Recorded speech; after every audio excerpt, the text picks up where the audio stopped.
Kharif season పూర్తయిపోతుంది. మనకు తెలిసి ఇటువంటి పరిస్థితులు ఎప్పుడు మనం చూడలేదు.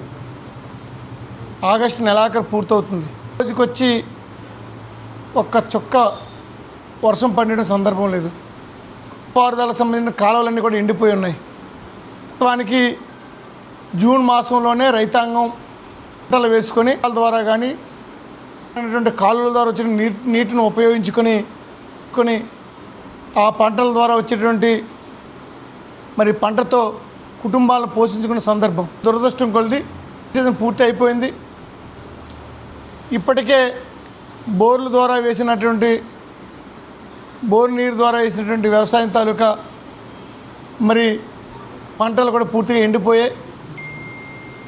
వర్షాలు పడతాయి, మరి ఉడుపులు ఉడుచుకొని పొలాలు పండించుకుందాం, పంటలు వేసుకుందామని ఆలోచించిన రైతాంగానికి వేసుకున్నటువంటి వరి నాట్లు కూడా, బోర్ల ద్వారా వేసుకున్న వరి నాట్లు కూడా పూర్తిగా ఎండిపోయినటువంటి పరిస్థితి.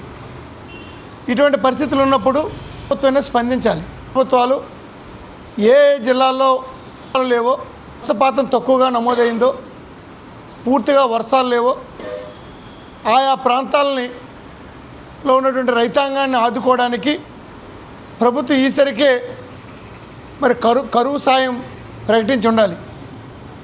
ఎప్పుడైనా కరువు వచ్చినా, కాటకం వచ్చినా, అతివృష్టి అనావృష్టి వచ్చినప్పుడు ప్రభుత్వాలు దాన్ని సిద్ధపడడానికి కొన్ని నిధులు మీరు ఈరోజు ఈ ప్రభుత్వం ఇంత కరువు కాటకాలతో వర్షాలు లేక వేసిన పంటలు ఎండిపోయి, వరి నాట్లు ఎండిపోయి, దిక్కు తోచని పరిస్థితిలో ఉన్నటువంటి రైతాంగానికి బాసటగా నిలబడవలసిన బాధ్యత ప్రభుత్వం, ఈ రాష్ట్ర ప్రభుత్వంపై ఉంది. అందువల్ల తక్షణమే ఏదైతే వర్షపాతం లేని ప్రాంతాలని మరి కరువు జిల్లాగా తక్షణమే ప్రభుత్వం రైతాంగానికి కరువు సాయం ప్రకటించాలి. ప్రభుత్వం ఇవ్వాల్సినటువంటి ఈ కరువు వచ్చినటువంటి సమయాల్లో కానీ, అతివృష్టి వచ్చిన సమయాల్లో కానీ ఏదైతే పంటను కోల్పోయారో ఆ రైతాంగానికి ఇన్పుట్ సబ్సిడీ ఇవ్వాలనేది ప్రభుత్వాల తాలూకు నిర్ణయం. ఆ ప్రభుత్వాలు చేసిన నిర్ణయాల్ని, ఆ ఇన్పుట్ సబ్సిడీని రైతాంగానికి తక్షణమే అందించాలని చెప్పి వైఎస్ఆర్ కాంగ్రెస్ పార్టీ తరఫున, జిల్లా తరఫున మేము డిమాండ్ చేస్తున్నాం. అదేవిధంగా గతంలో జగన్మోహన్ రెడ్డి గారు ముఖ్యమంత్రిగా ఉన్నప్పుడు వైఎస్ఆర్ కాంగ్రెస్ పార్టీ ప్రభుత్వంలో ఇటువంటి అతివృష్టి వచ్చినా, అనావృష్టి వచ్చినా రైతుల చేత క్రాప్ ఇన్సూరెన్స్ చేయించి పంటల బీమా పథకాన్ని రైతాంగానికి అందించిన నాయకుడు జగన్మోహన్ రెడ్డి గారు. ఈరోజు క్రాప్ ఇన్సూరెన్స్ ఎక్కడుంది? ఈరోజు ఈ ప్రభుత్వాన్ని అడుగుతున్నాం. పూర్తిగా పంటలు పోయి, పంట చేతికి రాక, వేసిన పంటలు ఎండిపోయి, వేయవలసిన పంటకు నీరు లేక గాలిలో చూస్తున్న రైతాంగానికి మరి మీరు క్రాప్ ఇన్సూరెన్స్ చేయించి ఉంటే తక్షణమే క్రాప్ ఇన్సూరెన్స్ అమలు అవ్వడానికి మీరు తీసుకునే చర్యల్ని రైతాంగానికి వివరించవలసిందిగా ఈ ప్రభుత్వాన్ని డిమాండ్ చేస్తున్నాం.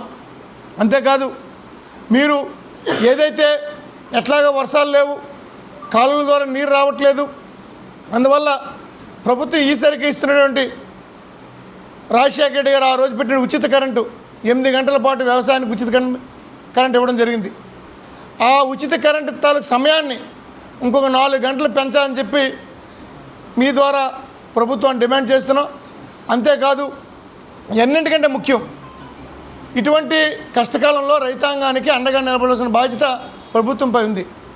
ఆల్రెడీ ఎండిపోయినటువంటి వరి నాట్లు ప్రత్యామ్నాయంగా మీరే ఈ వర్షాభావ పరిస్థితులను ఎదుర్కొనేటువంటి పంటలు వేయడానికి రైతాంగానికి ఈ ప్రభుత్వం ఏదైనా సూచనలు చేస్తుందా? వ్యవసాయ అధికారులు, సంబంధిత అధికారులు మండలాలకు పోయి ఇటువంటి కరువు పరిస్థితుల్లో రైతులకు మీరు ఏ రకంగా సూచనలు సలహాలు ఇస్తున్నారనేది కూడా తెలియజేయాల్సిన అవసరం ఉంది. దీని అన్నిటితో పాటు ఈ వ్యవసాయం కోసం, వ్యవసాయ పెట్టుబడుల కోసం రైతులు తీసుకున్నటువంటి అప్పులు, రైతులు ఏదైతే సహకార బ్యాంకుల్లో కానీ, నేషనల్ బ్యాంకుల్లో కానీ, లేదంటే ప్రైవేట్ ఫైనాన్స్లో కానీ వ్యవసాయ పెట్టుబడుల కోసం రైతులు అప్పులు తెచ్చుకుంటారు.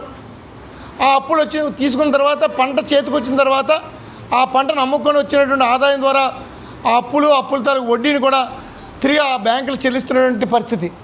మరి ఈరోజు పంట పూర్తిగా లేదు, పంట చేతికొచ్చే పరిస్థితులు పంటే లేదు, ఇంక పంట ఎక్కడ చేతికి వస్తుంది? మరి ఇటువంటి పరిస్థితుల్లో రైతు తీసుకున్న అప్పుకు కానీ వడ్డీని కానీ మినహాయింపు ఇవ్వాల్సిందిగా ఈ ప్రభుత్వం డిమాండ్ చేస్తున్నాం. అత్యవసర పరిస్థితుల్లో రాష్ట్ర ప్రభుత్వాలు ఇటువంటి పరిస్థితులు వచ్చినప్పుడు మరి మొరటోరియం అని ప్రకటిస్తుంది రాష్ట్ర వ్యాప్తంగా. మొరటోరియం అంటే దాని అర్థం ఏదైతే ప్రైవేట్ ఫైనాన్స్లో కానీ లేదంటే నేషనల్ బ్యాంకులో కానీ సహకార బ్యాంకుల్లో కానీ వ్యవసాయ పెట్టుబడుల కోసం రైతులు ఏదైతే అప్పులు చేస్తారో ఆ అప్పుల్ని ఈ ఏడాది పంట లేదు కాబట్టి ఈ ఏడాది వరకు కూడా వారి దగ్గర నుంచి అసలు కానీ వడ్డీ కానీ ఈ సంవత్సరం పాటు కూడా వసూలు చేయకూడదనేదే ఆ మొరటోరియం తాలూకా ఉద్దేశం. తక్షణమే ఈ రాష్ట్ర ప్రభుత్వాన్ని ఈ రైతాంగాన్ని ఆదుకోవడం కోసం, వారు పడుతున్న అప్పుల బాధ నుంచి తప్పించడం కోసం, ఏదైతే పంట పోయి పూర్తిగా ఇబ్బంది పడిపోయి ఆర్థిక ఇబ్బందులకు గురవుతున్న రైతులకి మేలు చేయడం కోసం రాష్ట్ర ప్రభుత్వం తక్షణమే మొరటోరియం ప్రకటించడంతో పాటు అనకాపల్లి జిల్లాని కరువు జిల్లాగా ప్రకటించాలని చెప్పి వైఎస్ఆర్ వారు పడుతున్న అప్పుల బాధ నుంచి తప్పించడం కోసం, ఏదైతే పంట పోయి పూర్తిగా ఇబ్బంది పడిపోయి ఆర్థిక ఇబ్బందులకు గురవుతున్న రైతులకి మేలు చేయడం కోసం రాష్ట్ర ప్రభుత్వం తక్షణమే మొరటోరియం ప్రకటించడంతో పాటు అనకాపల్లి జిల్లాని కరువు జిల్లాగా ప్రకటించాలని చెప్పి వైఎస్ఆర్ కాంగ్రెస్ పార్టీ తరఫున డిమాండ్ చేస్తున్నాం.